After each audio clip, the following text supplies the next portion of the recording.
Being a multi-passionate solopreneur is not a weakness, and you don't have to niche so far down that you feel completely pigeonholed and uninspired. It's a real strength when you can build your brand with very clear intentions. You don't need to niche into some one tiny little lane to be successful. You just need clarity, consistency, and the confidence to build your own path and trust in yourself to build that path.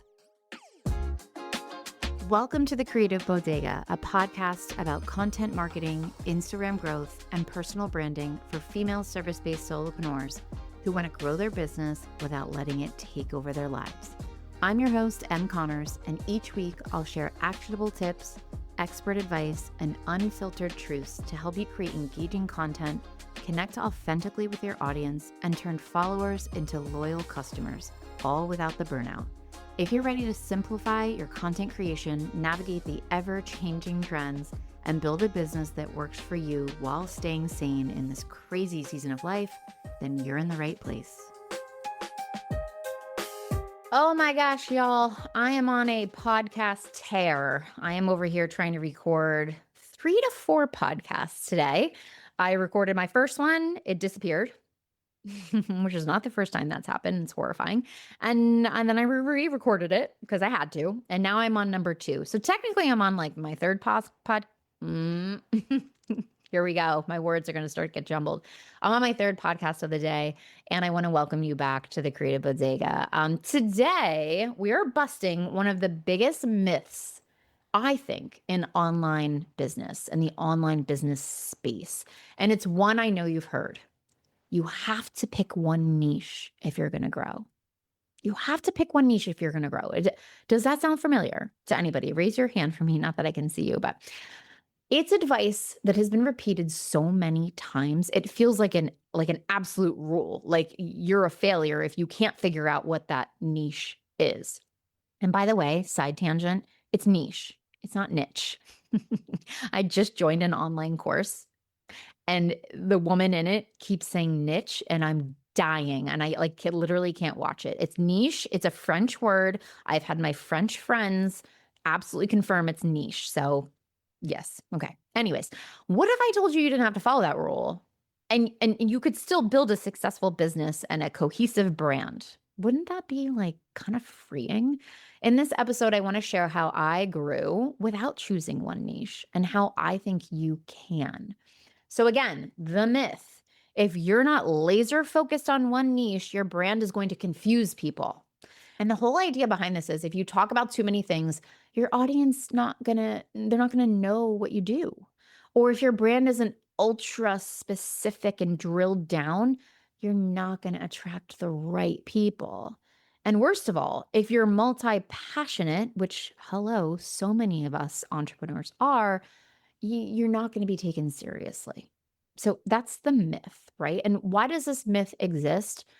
Honestly, it is rooted in some truth. I don't want to sit here and be like, there's absolutely no truth to this. If you're speaking to everyone, you're probably speaking to no one. And so, yes, clear messaging is absolutely going to help you stand out in saturated markets. So for me and my line of work and who I see to be in saturated markets, virtual assistants, nutrition coaches, fitness coaches. I feel like those are the 3 really big ones. Leadership coaches. And if you're over there like, oh no, that's me. Yeah, you're definitely going to need some clear messaging and some really clear ideal client avatar work to figure out exactly who you're talking to. But somewhere along the way, I feel like that advice got twisted into you can only talk about one thing forever. You can only be known for one thing forever. And that's where the multi-passionate entrepreneurs like me, like you, start to feel really boxed in and stuck and creatively stifled. And that's not what I want. So let's debunk this myth, okay? Here's what actually happened in my business. When I first started, I absolutely, like you probably did, felt really pressured to pick one topic, one niche. People said things like, only talk about Canva. You should be the Canva go-to. Or be the systems girl, like the content creation systems girl. And some people said, you should just focus on branding. You love branding. Talk about the colors, the fonts, the templates, what they look like, all that. And then they said, just pick one offer and stick with it, you know? And I was like, well, that sounds really good. That sounds really good. But then when I start really getting into it, there was too much that I loved, and there's too much that I wanted to talk about. And I knew too much about a lot of things that I wanted to share. And I knew that it was just all these different subcategories of work that I had done in my own business to get to where I am. So I couldn't just be branding. I couldn't just be Canva, just be systems, content, email, mindset. I loved all of it. And the thought of picking one made me feel really uninspired. So I didn't. So instead of like shrinking down, I started zooming out and I asked, what's the bigger umbrella that these passions fall under? And for me, that was marketing. And that shift changed everything. I stopped forcing myself into a single niche of an area that I loved. And instead, I created a cohesive, multi-passionate brand about content marketing for female solopreneurs. And female solopreneurs, that's me trying to niche down. And I will tell you, people get really scared. That's me like drilling down on my ideal client. That is, I could even throw in another word in there. I could say female service-based solopreneur. So you provide a service. And you know what? I could take that even further. I could say female service-based online solopreneurs if I really wanted to. But guess what? Even if I did do that, like I still attract men, believe it or not. There are men that DM me, will you work with me? Can I join the coven? I know I'm not your ideal client, but I really like your vibe. I like your consistency. I like how you're showing up and I want to learn from you. And I say, of course you can join. And then I've had people join who have businesses with multiple employees. They're not solopreneurs, right? They're not the only one working on their business. And they say, listen, I have a team. Can I still sign? Of course you can. So even if you do drill down, let's say you're a photographer and you're like, I'm going to really focus on family photography. If you're good and somebody likes your style, you better believe they're still going to reach out and say, I know you do families, but could you take my brand photos for me? Or could you take pictures of my house? Like I'm putting it up for sale. People are going to come to you if they respect what you're doing and they like how you're showing up no matter what. So I don't want you to think that niching down is going to turn anyone away because it really won't. I think it'll attract more people than it'll turn away. But guess what? My audience got it. My content stayed focused. My business still grew. And I had way more fun creating it all by being able to talk about everything that lit me up. And here's what I always told myself. Don't talk about something if I don't want to be known for it. So like people are like, oh, can you do like a ManyChat tutorial? And I'm like, meh. Because guess what? I don't want people coming to me with questions about ManyChat. I'm not your tech ManyChat girl. Like I literally use it in the most basic way. So I'm not going to talk about that or put content out about that if I'm not open and willing to accepting questions about it. And that's my sort of like temperature gauge. I think about if a lot of people start DMing me about this, is it going to bother me? Am I going to get annoyed? Or is it going to light me up? So if people DM me and they want to show me their colors, or they want to talk about a problem with their content, or they want to know what, where I'm scheduling my content, whatever, like I get so pumped to share. Or any type of Canva question. I'm like, oh my gosh, bring it. Like, what's your question? Because I guarantee somebody else has it and now I can make a piece of content about it. But if it's something that's going to make me be like, I don't know, go ask somebody else. Well, for me, that'd be ManyChat. Or really any like technical question about maybe podcasting or like, I'm not a tech girl. I don't, that part doesn't light me up.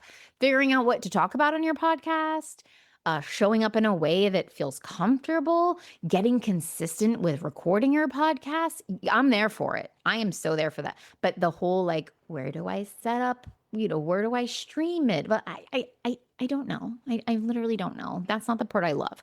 So an alternate view, you don't need a narrower niche. You just need a clearer structure. So what helped me build a focused brand without just picking one niche is these three things. I defined my content pillars really clearly. These are the 3 to 5 really big topics that I cycle through, like content strategy, Canva, design and branding, systems and consistency, email marketing, and mindset. Like those are areas I absolutely love. And again, they all fall under this umbrella of content marketing. They're all relevant to the same type of client that I'm obsessed with helping, right? Number two, I stayed obsessively clear with who I was serving. So rather than getting so niche down, like somebody once was like, I just want to talk about creating digital products in Canva. And I'm like, oof, that's like really specific. Like, I think you're going to run out of ideas, to be honest. I mean, listen, if you can talk about that for days on end without stopping and it doesn't bore you, you do you. But I would feel very suffocated and bored talking about only one product that you can make in Canva. So Canva's already quite specific, right? So, and that's what I told her. I said, listen, you already got Canva in there. Like that in and of itself is a pretty clear, specific niche. I don't think you need to then take it a step further and drill down on the type of product you're making in Canva. So anyways, I got really obsessively clear about who I serve. My ideal client is a service-based solopreneur that's been in business for 1 or 2 years. They're not brand new. I am not here to help somebody figure out what their passions are. It's not, I have no idea. Mine was so clear to me what I wanted to teach. Like, I don't know how to help people find that. There's other people out there that can do that, but that's not me. I want you to have an established business. I want you to know some tech. Again, I don't love tech. I know you probably laugh because I'm like the Canva Instagram queen, but I don't really love the tech part of it. I don't want someone who's coming to me who's never opened Canva or they have no idea how to use Instagram. It's just, I get, oh, I feel like I'm talking to my mom and then I get really annoyed. So I need someone who have a base of knowledge. And so I don't talk about the basics. I don't talk about how to get started with Canva. I don't talk about how to set up an account in Instagram because those aren't the people that I want. I want the people that are already using both, but they want to use it a lot better. And they want to take their designs to the next level or their workflow to the next level or their Instagram presence to the next level. So knowing who to speak to makes everything really cohesive for me, even if I talk about multiple topics. Last but not least, three, I gave myself permission to show my personality.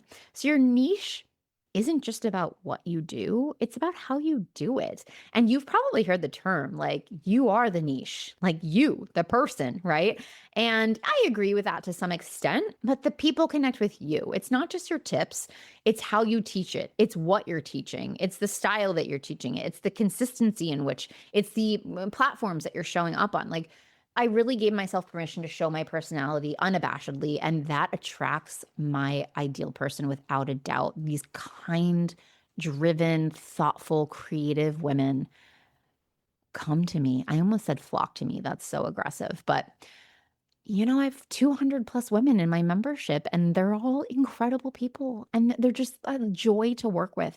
And the people that aren't, they weed themselves out, right? The people who need constant handholding or aren't taking action, they weed themselves out. I don't even have to ask them to leave.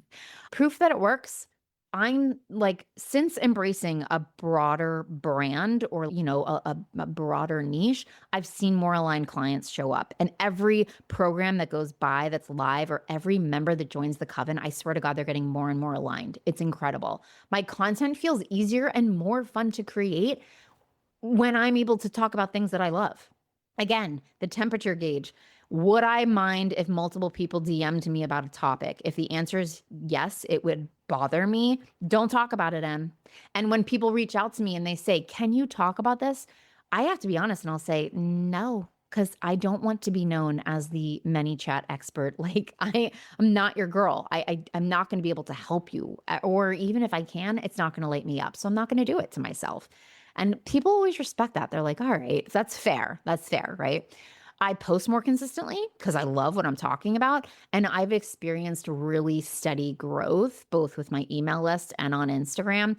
And I haven't burned out. That's probably the most important one because I'm talking about a various group of topics that all light me up and that I think are all really important to growing your brand because they've been really important to growing my brand. I don't burn out. And I still love what I do after 3.5, so years of doing it. So that's what we're after, right? Like a business that grows and feels really good. So 3 action steps for you to try if you are a multi-passionate solopreneur like me who feels stuck. about the concept of niching down, try this instead. I'd like you to create your 3 to 5 content pillars, topics that you love that fall under a shared theme. So I am not over here talking about, I always use the same example. I'm not over here talking about how to tie-dye skirts. Okay. That's not marketing. I can put that in my stories. I can put that behind the scenes. I can maybe include that in a newsletter, maybe like in the things I'm loving if I got a kit that I really like. But I am not showing up on my feed when I want to be known as a content creation, Canva, email marketing expert and talking about how to tie-dye skirts. Okay, so we're not trying to confuse people. There is an episode, I will link it, all about the 5 steps to finding your content pillars. So remind me to put that in the show notes. No, I will remind myself. Thank you very much. Step number 2, get crystal clear on your ideal client. I think that is less than niching down. It's really getting clear about who you serve. Where are they in their journey, right? I said I don't like to work with people who are just starting out, the brand noobs, or the people like my mom who like isn't really tech savvy. She has no idea how to upload a story or like whatever. Like I'm not here to teach those basics. I like the people who are 1 to 2 years into their journey. They're already using Canva. They're already using Instagram. They just need to level up and get really clear. What are they struggling with? And how do you help them solve that problem through the various topics that you want to be known for? And step number 3, really use stories and emails to share those extras, those things that you're having fun with. Tie-dyeing a skirt. Sure, that's fun. I don't know. But not everything has to go in your feed, and that shouldn't. Or maybe you have like a phenomenal cookie recipe that like everyone should know about. I wouldn't make a reel on that, to be honest. I'd put that in your stories or I'd put that in your newsletter. Okay. Not everything has to go in your feed, your stories, your newsletter. They're the perfect place for those kind of random, not totally on brand content that will build connection. So let's wrap this up. Being a multi-passionate solopreneur is not a weakness. And you don't have to niche so far down that you feel completely pigeonholed and uninspired. It's a real strength when you can build your brand with very clear intentions. You don't need to niche into some one tiny little lane to be successful. You just need clarity, consistency, and the confidence to build your own path and trust in yourself to build that path. If this episode gave you any light bulb moments, I want to hear about it. I want you to DM me. I also will say that if you feel like this resonated with you and you need some help niching down or you need help coming up with your brand pillars, I have an extensive training in the Content Coven, my incredible membership where there are 200 plus women all doing the damn thing. And they're lovely, they're creative, they're supportive. You're going to post in there, and I'm not going to be the only one to respond to you. They often know more than I do at this point. So I would love to invite you into that. I will put a link in the show notes. And if you want help mapping out your content pillars or defining your brand umbrella, absolutely head to the Content Coven. Thanks for being here. I will see you on the next episode of the Creative Bodega podcast. Thanks so much for hanging out with me on the Creative Bodega podcast. If you love this episode, please be sure to share it with a fellow solopreneur who could use a little content creation inspiration. And hey, don't forget to check out the show notes for any resources I mentioned on the episode to help you create content that feels easy and actually gets you results. If you want even more Canva and content tips, head over to my website, thecreativebodega.com, or find me on Instagram under the same name. Until next time, keep creating, keep showing up, and most importantly, try and have a little fun with your content. I'll see you on the next episode.